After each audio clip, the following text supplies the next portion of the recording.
बताओ जी, नगर पालिका और निकाय चुनाव अभी हरियाणा में होने हैं। आपके प्रदेश अध्यक्ष ने घोषणा की है कि वो एक सिंबल पे लड़े जाएंगे, जी तो इसको लेकर आप क्या कहना चाहोगे? बिल्कुल। हमारे जो पार्टी के अध्यक्ष हैं आम आदमी पार्टी के सुशील गुप्ता जी, और आम आदमी पार्टी के हमारे सर्वे सर्वा, ये हमारी एक मीटिंग हुई थी दिल्ली के अंदर। संदीप पाठक जी हैं, केजरीवाल जी हैं, अरविंद केजरीवाल जी, इन सब का एक फैसला था कि पूरे हरियाणा में नगर निगम का भी, नगर पार्षद का भी, और ये हमारा नगर पालिका का सभी इलेक्शन पार्टी सिंबल पर लड़ेगी। तो हमारे को भी ऊपर से आदेश आए हैं, हम सारे के सारे उस मीटिंग में थे, कि अपने नारनौंद में जाके तैयारी करें। चेयरमैन भी हमारा पार्टी सिंबल पे होगा, और पूरा नारनौंद का जो वार्ड का जो इलेक्शन है, जो एमसी होंगे वो भी हमारे पार्टी सिंबल पे होंगे। तो क्या इसके लिए कोई आपने कसरत करनी शुरू कर दी है कि भाई सभी वार्डों में या चेयरमैन पद के लिए आपको उचित प्रत्याशी मिल पाएगा? बिल्कुल, क्यों नहीं, हमारे पास सारी चीज़ें हैं, और इसीलिए हम सारे के सारे बैठ के ने, बल्कि हमारे पास तो नंबर्स ज़्यादा हैं हर वार्ड के साथ। हम तो उनमें से चूज कर रहे हैं कि भाई किसको लड़ाए, कौन सा सही रहेगा। तो क्या प्रायोरिटी रहेंगी, जैसे नगर परिषद के चुनाव लड़ने के लिए क्या आपके मुद्दे रहेंगे? हमारे मुद्दे तो वही है कि भी एजुकेशन और हेल्थ पे केजरीवाल सरकार काम करती है, और हमारा सबका ही ये है कि भी हमारे इस गांव में एक तो शराब के ऊपर बड़ा लोग इलेक्शन में बड़ा होता है कि भाई शराब बांटना, पैसे बांटना, ये गंदगी। हमारा मुद्दा तो यही है कि जी जैसे केजरीवाल जी के रास्ते हैं कि हमने शिक्षा और स्वास्थ्य पर काम करना है, और हम शिक्षा और स्वास्थ्य पे ही काम करेंगे। यहाँ भी हमने गंदगी को हटाना ही तो हमारा मकसद है। गंदगी तो दुनिया फैला ही रही है। आपने जो इलेक्शन हुए थे अभी दिल्ली में भी हुए थे, और अपना हरियाणा में भी इलेक्शन था, तो गंदगी तो देखी थी आपने कि कोई पैसा बांट रहा है, कोई शराब बांट रहा है। 15 हमने कहा जी, हमारी एनजीओ है अमेरिका की, हमारी अपनी यार इंटरनेशनल, 15,000 लोगों के नशे छुड़वाए हैं। यहाँ इन्होंने महीने में ही 15,000 नशेड़ी बना दिए। तो ये कोई सिस्टम थोड़ी, देश को बर्बाद करने वाले लोग हैं ये। पिछले 10 साल से कोई विकास नहीं हो पा रहा है नारनौंद का। तो आम आदमी पार्टी के जो चेयरमैन बनेगा या पार्षद बनेंगे, कोई विकास का रोड मैप तैयार किया उन्होंने? पूरा रोड मैप दिमाग में है केजरीवाल जी के। हमारा यहाँ चेयरमैन बनते ही 6 महीने में पता चल जाएगा कि हाँ कुछ न कुछ चीज़ बन गई। मतलब आप देख रहे हो पिछले 10 साल से चारों तरफ गंदगी पड़ी है, सफाई कर्मचारी सफाई नहीं काम करते। और इवन मैं तो यही कह रहा हूँ कि भी पिछले दिनों यही है कि जी ठेकेदार की होड़ लगी रहती है जी, ठेकेदार ये आएगा, ठेकेदार कौन आएगा, और उसमें फिर कमीशन खाना। ये कमीशन खोरी का काम तो नारनौंद में तो नहीं चलने देंगे हम। अगर हमारा हाथ पकड़ लेती है जनता, यहाँ मतलब ये दिखा देंगे हम 5 साल के अंदर अंदर कि काम होता क्या है, और विकास क्या होता है, और ईमानदारी क्या होती है, और गरीब से गरीब आदमी तरक्की कैसे कर सकता है। ये चीज़ तो हमारे पास है। बीजेपी और कांग्रेस भी सिंबल पे चुनाव लड़ रही है, और बीजेपी के लिए काफी लोगों ने एक लंबी उनकी लिस्ट है नारनौंद में चेयरमैन के लिए अप्लाई किया है।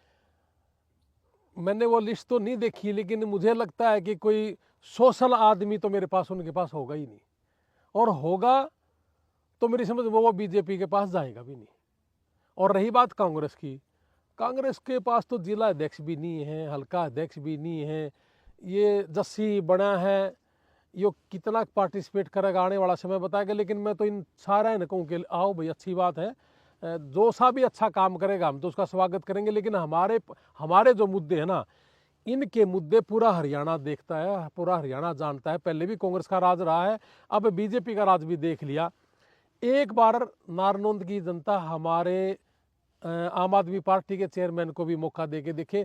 5 साल के अंदर ही पूरे हरियाणा में ये पता चल जाएगा कि चेयरमैन होता क्या है और वो काम कैसे करता है। अभी दिल्ली में हाल ही में चुनाव हुआ था, मतगणना आई है, आम आदमी पार्टी की को हार का सामना देखना पड़ा है। केजरीवाल भी आपकी पार्टी के जो सर्वे सर्वा थे, केजरीवाल जी भी वहाँ पे चुनाव आ रहे हैं, इस पर आपका क्या कहना है? सर, अभिमन्यु को चक्रव्यूह के तहत मारा गया था, आपको भी याद होगा ये सारी चीजें। हमारी तो महाभारत है ये, है ना। उसी महाभारत और चक्रव्यूह की तरीके से जैसे 2.5 साल तो कोविड का गया, और इलेक्शन से 1 साल पहले झूठे केस फंसा करके केजरीवाल जी को अंदर दे दिया, और 3 महीने पहले निकाल के, और फिर जैसे हरियाणा का चुनाव कर दिया। तो 3 महीने में ना तो दिल्ली संभली और ना हरियाणा संभल पा, यानी कि पूरे तरीके से। और दूसरी चीज़, केजरीवाल जी की कॉन्स्टिट्यूंसी में मैं वहाँ का प्रभारी था, वहाँ पे एक अलग चीज़ देखी मैंने कि 21,000 से जीते थे केजरीवाल जी पिछली दफ़ा 2020 में। इस बार 18,000 वोट काट दिए। हमने जो बनवाए वो बने ही नहीं। और उसके बाद इलेक्शन से 3 दिन पहले एक सोसाइटी थी, सोसाइटी में आदेश आया कि आपको नए घर की चाबी दे रहे हैं, आज आप शिफ्ट हो जाओ। तो 100 के 100 घर शिफ्ट कर दिए। वो 2 दिन पहले उसको शिफ्टिंग में लगा दिया। बड़े तरीके से शराब बांटी, पैसा बांटा, इवन 3,000 5,000 दे के उंगलियों पे निशान लगा दिए कि वोट डालने की जाने की जरूरत नहीं है। लोगों को डराना, साड़ियां बांट दी, 1100 रुपये देंगे हम, 2100 रुपये देंगे, शॉल दे दिया। मतलब क्या बताऊं जितनी गंदगी मैंने। इवन एक और बताऊंगा मैं आपने, मेरे साथ भी ऐसा हुआ कि मैं खड़ा था और हम सारे के सारे, हमारी 6-7 लोगों की टीम थी, हम सारे बड़े प्यार से, ईमानदारी से, नियत से काम कर रहे थे। हर कोई करता है जी, हरियाणा में भी आए थे, दिल्ली से भी आए थे, पंजाब से भी आए थे, हम भी गए हैं। कोई भी आदमी, सबको इंस्ट्रक्शन थी बीजेपी के लोगों को, एक कॉल करनी है बस थाने में। कॉल करी, पुलिस आई, 12:30 बजे लेके गई थी हमें, रात के 10:30 बजे छोड़ी। मैं कहा जी जुर्म तो बताओ, कि जी फोन आया ऊपर से। मैं कहा सर फिर फोन आया तो कार्रवाई कर लो। अब कार्रवाई भी नहीं करे क्या, रात के 10:30 बजे। मतलब तंग करना। बहुत लोग जो डर गए, बहुत सी महिलाएं आई हुई थी टीम बाहर से भी, वो डर गई, अपनी वापस चली गई। तो वो श्याम दाम दंड भेद, लेकिन गंदा तरीका के डराना। हमारा जो इलेक्शन था आम आदमी पार्टी का दिल्ली में, वो पुलिस और इलेक्शन कमीशन के खिलाफ था, न कि बीजेपी के खिलाफ। तो ये है क्या। अब आपने, मैं एक और उदाहरण देता हूं। इलेक्शन हुआ, 6 बजे खत्म हुआ, सभी पोलिंग एजेंटों ने अपने अपने ब्यौरे दे दिए, ऑफिसरों ने भी दे दिए। इलेक्शन कमीशन ने 2 दिन तक ये नहीं बताया कि वोट परसेंटेज हुई क्या है। आम आदमी पार्टी ने इलेक्शन कमीशन से, मतलब काउंटिंग से 1 दिन पहले 7 तारीख को शाम ने उनकी वेट करके बार बार कहने के बावजूद भी नहीं दिए। आम आदमी पार्टी ने अपने आंकड़े जारी कर दिए कि इतनी महिलाओं ने वोट डाले, इतने आदमियों ने डाले। इसके घंटे के बाद टीवी पे भी आ गई। तो ये है क्या, इसका मतलब पूरे देश में एक ड्रामा बना रखा है कि इन्होंने इलेक्शन कमीशन को भी हायर कर लिया, सब कुछ। एक गंदी राजनीति देखने को मिली। इस तरह से मैंने कभी जिंदगी में, पूरे इंडिया में कभी किसी की भी पार्टी हुई, कभी ऐसी गंदगी देखी नहीं थी।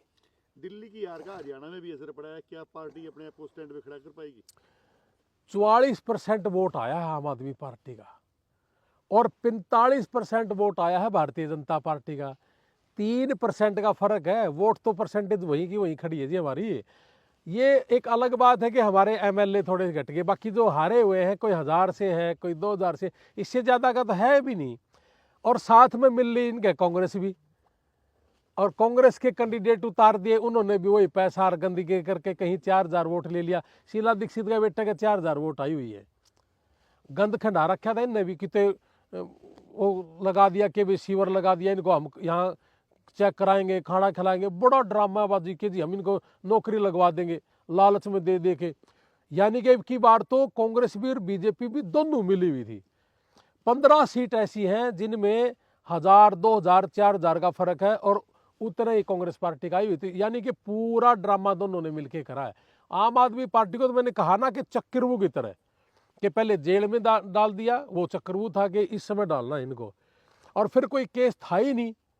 सुप्रीम कोर्ट ने, सब ने कहा जी, ईडी ने भी कर लिया, सीबीआई ने भी कर लिया, तरीके से करते रहे कि अब ईडी करेगी कार्रवाई, फिर सीबीआई करेगी कार्रवाई, सबसे क्लीन चिट भी मिल गई। उनके पास कोई मुद्दा तो था ही नहीं, करेंगे क्या। अभी नगर पालिका चुनाव को लेके 17 तारीख को नॉमिनेशन की आखिरी डेट है, कब तक आपकी लिस्ट फाइनल हो जाएगी? हमारी तो फाइनल है जी। हम तो ऊपर से हमारे पास परफॉर्मे आ गए हैं। हम अभी प्रेस कॉन्फ्रेंस करते हैं, हम बैठेंगे सारे भाई, और बैठते हमारे तय कर देंगे ना, हम 2-3 दिन के अंदर अंदर तय कर देंगे। सारी चीज हमारे पास तय है, सारा सौदा। यानी डेडलाइन कब तक की है कि आप उस दिन तक आपके सारे प्रत्याशी? देखो हमारे पास डेडलाइन की बात नहीं, हमारे पास 17 तक का समय है। हम बहुत अच्छे से देख के, आपस में बात करके, चूज करके, क्योंकि हमारे पास नंबर्स ज़्यादा हैं, तो हम अपना पूरी तरीके से करेंगे काम। ऐसा नहीं है कि जल्दबाजी किस बात की, हमारे पास समय है। ठीक है। बहुत बहुत धन्यवाद।